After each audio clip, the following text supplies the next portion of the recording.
હા હા આય કશો વાંધો નહીં. ઓય માર ભાઈ આવો ચમ તમને ભેગા થવા. મને ચો કોઈ એક્સિડન્ટ થયો હતો એને ભેગા થવા આબુ હો. એટલે તમને મળવા આવો. પણ શું કરવા આવે હ? ઇન્નમ. હા તો હોકા આવ તો મીચો રોક્યો. હા તે તમે કયો કદે હારું લાગો. અલ્યા પણ તી કીધું ને મી કીધું એક તો હ. કોક હા દાસ હલો જીજાજી, તબિયત પાણી કેવું હ? એકદમ રેડી ભાઈ તબિયત પાણી. હું આવું તમારા ઘેર. હા હા આવો કશો વાંધો નહીં. જમવાનું કે જમવાનું. હા દાસ જમીન આવજો હો. ઓય અહીં જમજો.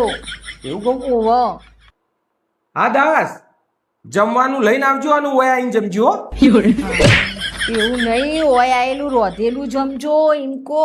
એવું કહેવાનું? ઓવો હા દાસ તમે ત્યાં જમવાનું લઈને ના આવતા ઓય આવજો પછી ઓય અહીં રોધજો ને પછી આપણે બધો હળી મળીને જમીશું. ભગવાન આ ચેવા મોણસ અંગાત ભટકોણી મૂતો.